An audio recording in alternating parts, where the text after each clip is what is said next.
NCERT class 12 math second paper है, exercise 7.1 है, question number 10 हुआ। अब देखा जाए ये दो फलन है और होल स्क्वायर के रूप में है, तो इसको ए समझता है, इसको ए मान समझ लेंगे और इसको बी समझ लेंगे, तो ये सीधे a माइनस बी के होल स्क्वायर पर जाएगा। अब a माइनस बी का होल स्क्वायर होता क्या है, फॉर्मूला तक देख लीजिए। a माइनस बी का होल स्क्वायर होता है a square plus B square और माइनस 2ab होता है।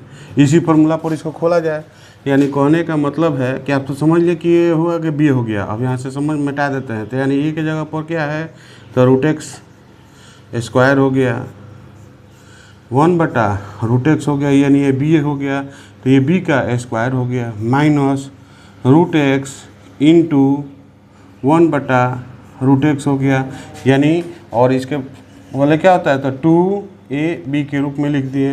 अब इसको महिला कोष्ठ लगा दिया जाए और यहाँ dx लिख दिया जाए। अभी हम लोग इंटीग्रेशन नहीं कर रहे हैं, अभी सवाल को इसको खोल रहे हैं a माइनस बी को होल स्क्वायर पर। जैसे ही खोलेंगे तो आपको मालूम है कि ये पावर से क्या होता है, रूट ख़त्म हो जाता है, तो क्या बचेगा, x बचेगा प्लस हो गया। अब ये भी देख रहे हैं ना, इसको भी हम खोलेंगे तो 1 का स्क्वायर और ये √x, ये भी स्क्वायर, यानी जो भी स्क्वायर होता है ऊपर नीचे दोनों तरफ क्या होता है, अलग अलग दोनों पर भाग पर आ जाता है। और √x क्या हो गया, ख़त्म हो गया, बचा कौन सी 2 × 1 बराबर क्या होगा, -2a हो जाएगा। और ये सब इंटीग्रेशन में हो जाएगा। यहाँ तक आप लोग को समझ में आ गया। ये क्या हो जाएगा, कट जाएगा। अभी बताए हैं कि रूट का स्क्वायर हो तो स्क्वायर से रूट क्या हो जाता है, ख़त्म हो जाता है। यानी हमारे सवाल में क्या हमको मिला, हम लोग को मिला, यानी ये हुआ x हुआ प्लस 1/x हुआ, और क्या बचा, तो माइनस में 2 हुआ और ये dx हो गया। अब इस सबको अलग अलग अथी कर दिया जाए, डिवाइड हटा दिया जाए, x dx इन अलग अलग इंटीग्रेशन में सबको कर दिया जाए, dx माइनस 2dx। फिर देखा जाए ये क्या हो गया, ये हम लोग पावर एक से पावर n, यानी पावर इसके कुछ नहीं रहता है तो 1 होता है, तो 1 + 1 नीचे पावर से भाग दिया जाता है, प्लस इतना का फॉर्मूले होता है log x इंटीग्रेशन में, यानी कौन सी इंटीग्रेशन 1/x इक्वल टू क्या होता है, तो log x होता है। ये कौन सी है, तो ये फॉर्मूला है, सूत्र होता है। तो इस सूत्र के मुताबिक क्या हो जाएगा, तो log x हो जाएगा माइनस, उसी दिन आपको बताए थे कि कांस्टेंट टर्म खींच लेना है, और 1 के पावर मतलब यहाँ पर समझिए कि 1 dx है, और यहाँ 2 उस दिन बताए थे कि 1 से पावर 0 बराबर 1 होता है, यानी हम इसको सीधे डायरेक्ट में लिखना जा रहे हैं 0 + 1 और बटा कौन सी 0 + 1, तो फिर क्या हो जाएगा x²/2 log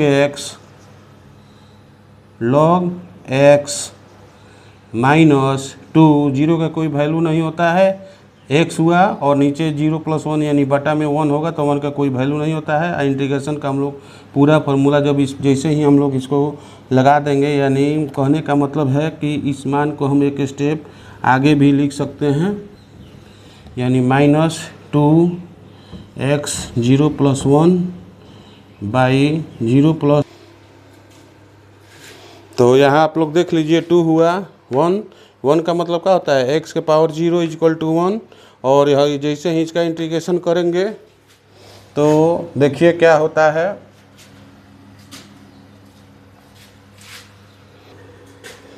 तो यहाँ पर आप लोग देख लिए कि ये सब सिस्टम ऑपरेट हो रहा है, x यानी 1 के जगह पर x पावर 0 रखते हैं, इंटू dx कर दिए, और पुनः अगेन आया जाए x²/2 हो जाएगा, प्लस log x है, और उसके बाद माइनस है 2 है, इंटू बताया था कि 1 से पावर n पावर आता है तो क्या किया जाता है, पावर में 1 जोड़ा जाता है और इसे डिवाइड भी किया जाता है, और जैसे इंटीग्रेशन हटता है तो c लग जाता है, यानी x²/2 plus log x minus 2 into x के पावर 1/1, 1 का कोई वैल्यू नहीं, 1 छुपा रहता है, तो हम लोग इसको अगला स्टेप में लिख सकते हैं x²/2 plus log x minus 2x plus t।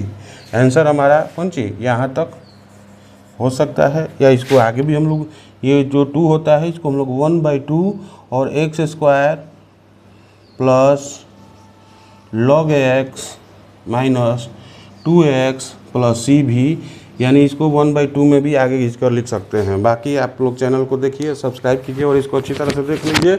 यहाँ हुआ, इसका हल किए थे, बाकी यहाँ था। यहाँ से आने के बाद हम लोग यहाँ हैं और यहाँ आ गए।